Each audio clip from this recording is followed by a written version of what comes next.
Tonight, on this special night, the church exhorts the priest to preach on one of the three mysteries that are celebrated tonight.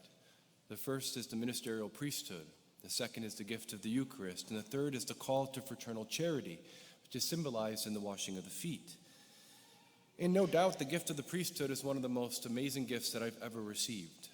And the last time I preached here on Holy Thursday, a couple years ago, I spoke about how the gift of the priesthood really that I took upon, or that was given to me, is not about me.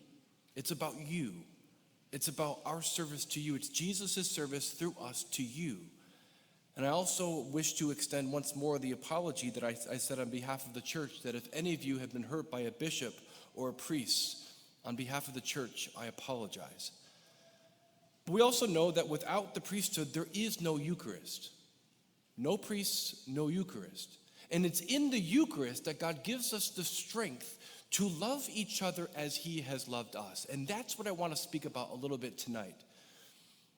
Most of you know, maybe some of you know, that we're in year 3 of the National Eucharistic Revival, which is the year of the missionary, that we're called to be Eucharistic missionaries, going throughout the world, proclaiming the good news of Christ, and calling people to understand that God offers his love to us in Jesus in the Eucharist. But how do we do that in a world that is suspicious of Jesus? How do we become Eucharistic missionaries to a world that is not even sure that they trust Jesus? Is he really that good? Is he really that loving? Can he really save us? You see, those are the kinds of questions that the world is asking around us. And as we speak about Jesus, as we begin to witness to him by declaring to the world that Jesus is real, that he is God, and he's our Savior and our Redeemer, we have to come to face with a very uncomfortable truth. And the truth is this: the world around us will not listen to us when we speak about Jesus if we do not look like him. If we do not look like him, our words will not have very much credibility. And therefore, it's really important for us to remember that in this Eucharistic revival, we need to not just seek to revive people's faith in Jesus in the Eucharist, but we need to show them the Eucharist. We need to show them what his face looks like. And this is why what happens at the Last Supper is very important. In the Last Supper, in the account of today's Last Supper, in John's account, it's really interesting because in the other 3 Gospels, it has Jesus giving us his body and blood. Take, this is my body, this is my blood. He's instituting the Eucharist. But in John's Gospel, he doesn't institute the Eucharist, almost because, actually the scholars will say, he's presuming the audience knows that. He's showing us something different. This is what he says. After he washes the disciples' feet, this is what he says. Do you realize what I have done for you?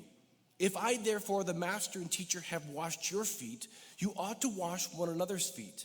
I have given you a model to follow, so that as I have done for you, you should also do.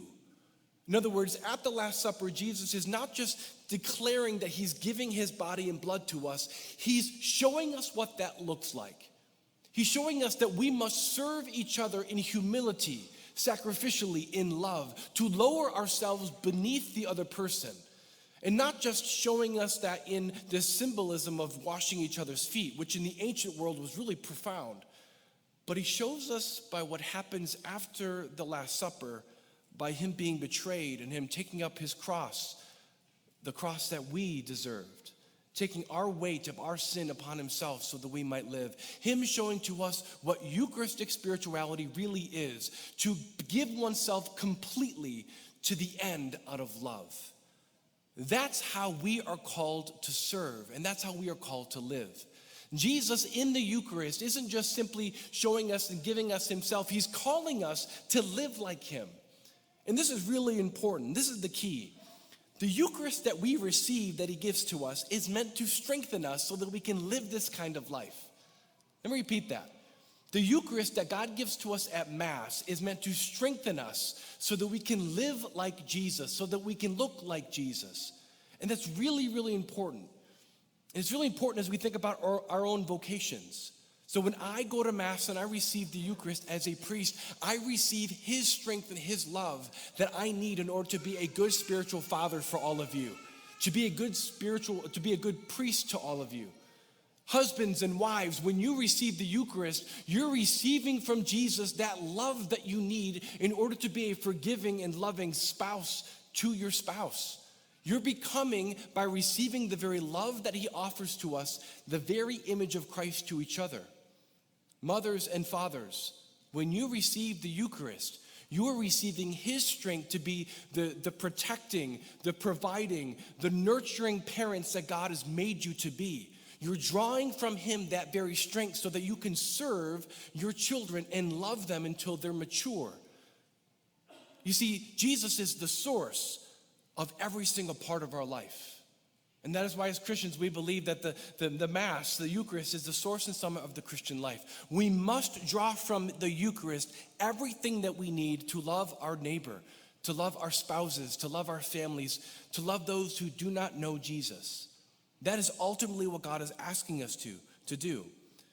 And so what if one of the reasons why we don't have much love for our neighbors around us, what if one of the reasons why we don't have very much love toward our neighbors is because we're not really receiving well the love that God has for us in the Eucharist?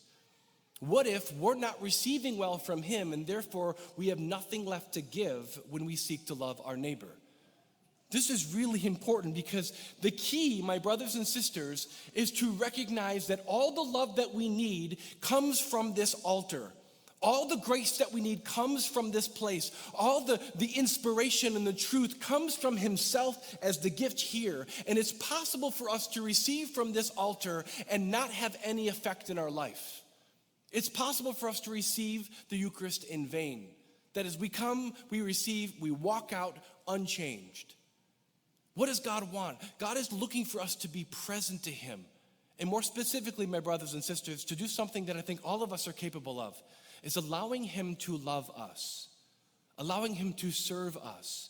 Unless we are served, we do not have grace to serve others. Just in a similar way as Peter, Jesus says to Peter, unless I wash you, you have no part in me. And Peter's like, okay, wash everything. Come on, I need you. I need more of you. Like we need to have that kind of humility to Jesus. Jesus, I need you in all of these parts of my life. And one of the things I want to encourage us is that when we receive the Blessed Sacrament in Holy Communion, the key is just to be present, to not pretend, to not put on airs, to not strive to be lovable, but to be present as we are, believing in his love, crying out for his love, being filled with his love, in both the strengths and weaknesses of our lives and the joys and sorrows of our lives, to be completely present to him. And this often requires a lot of moral effort to not think about what we're doing after Mass, to not look around to see what anyone else is wearing, but to really come present to Mass, ready to encounter him. The Eucharist is far more profound than any of us even realize. Love himself is coming to be one with us. He longs for us. He wants to commune with us, and he's giving us his very life so that we can bring that life to everyone else around us. If we receive the Blessed Sacrament, we receive the Eucharist superficially, we shouldn't be surprised that our love becomes superficial. We shouldn't be surprised that we settle for a Christianity that is just about being nice, just about being a good person. My brothers and sisters, we're called to love like him, to love to the end. And that's what he gives us the grace to do in the Eucharist. My brothers and sisters, tonight we celebrate the great gift that God has given to us in the Eucharist. He gives us the Eucharist so we can become one with him, but so that we can be his witnesses as missionaries of the Eucharist throughout the world. My prayer is that tonight we commit to never receive the Eucharist in vain, to never receive the Eucharist lightly, but to present our whole selves to him, our weaknesses and our strengths, our joys and our sorrows. Lord, here I am, crying out for his love, crying out to be filled by him. Because when we do that, not only will we be changed by the Eucharist, we will begin to look like him. And then when we speak about him to people who do not know him, they might just begin to believe.